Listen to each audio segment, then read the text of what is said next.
بام در سجائیں گے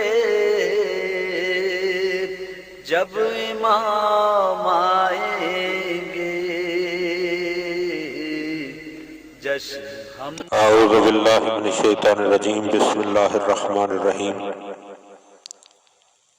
حضرت امیر المومنین علی بن ابی طالب علیہ السلام کے فرامین کا سلسلہ اور نہج البلاغہ کے تیسرے باب کا 145 نمبر فرمان آپ صاحبان کی خدمت میں ہدیہ کرنے کا شرف حاصل کیا جا رہا ہے۔ وقال علیہ السلام، آپ علیہ السلام نے ارشاد فرمایا، کم من صائم لیس لہ من صیامہ الا الجوع والظما،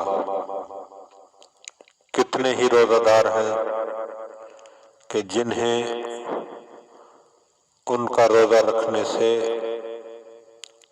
بھوک اور پیاس کے سوا کچھ نہیں ملتا۔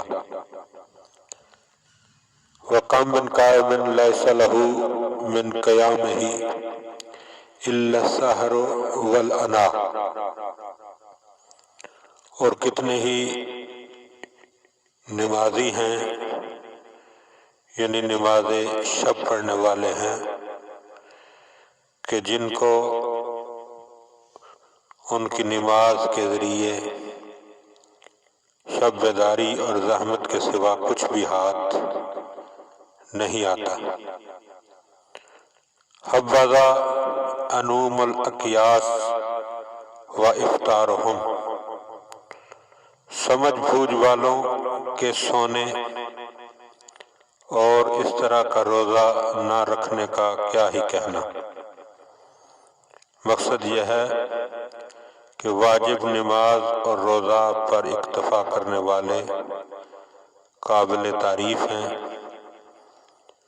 ریاکاری سے نقلی نمازیں اور نقلی روزے رکھنے والے بھوک پیاس اور شب بیداری کی زحمت اٹھاتے ہیں۔ دعا ہے کہ خداوند عالم ہمیں ان باتوں کو سمجھنے اور ان پر عمل کرنے کی توفیق عطا فرمائے۔ اللہم صلی علی محمد و آل محمد۔ دم غیر سے نہیں پہنچے، جتنے دکھ اٹھائے ہیں